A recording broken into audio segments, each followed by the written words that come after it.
ఏంటి బావా నువ్వు సంపాదించే సంపాదన అంతా ఇట్లా నగలకే ఖర్చు పెడితే మనం వెనకాల ఏమెత్తాం చెప్పు. నేను సంపాదించేదంతా ఎవరికోసం రా, నీకోసం కదా. ఏంటి వదిన గట్లా మాట్లాడతాను? మా అన్నయ్య గాయంతో తెలియదా? నీకు పెడతాడు, పిల్లలకు దాస్తాడు, పిల్లలకు దాస్తాడు. అన్నయ్య వాటర్ తీసుకురమ్మన్నావు, తీసుకో. నిజమే వదిన, మీ అన్నా చెల్లెలు నాకు దొరకడు నా అదృష్టం.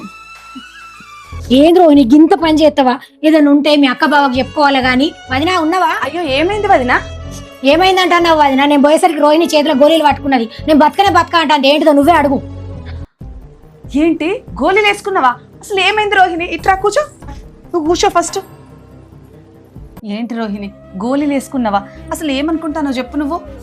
ఏం చెప్పాలక్క, బావ నిన్ను ఎంత అపరూపంగా చూసుకుంటాను. మేము మాటది తాగొచ్చి రోజు గొడవలే. ఒక్క రూపాయి కూడా ఎనిగిద్దామని కొంచెం కూడా ఆలోచిస్తలేడు. పిల్లగాళ్ళు పెద్దగా అవుతారు, స్కూల్ వేద్దామంటే ఫీజు వెళ్ళేది ఏం వెళ్ళదు అంటాడు. ఉన్న పైసలు అన్ని తాగుడికే కాబట్టి ఫీజు ఎక్కడి నుంచి వెళ్తుంది అక్క? ఏంది రోహిణి, వాడు ఏమనుకుంటాడు అసలు? రేపు వాడిని పిలిపించి మాట్లాడతావు. నువ్వైతే ఈ పిస పనులు అయితే ఏం చేయకు చెప్తానా? అమ్మో, ఈ ముచ్చడైనా వెళ్తే ఇంకేమన్నా ఉన్నదో బావ నన్ను చంపే పడేస్తాడు.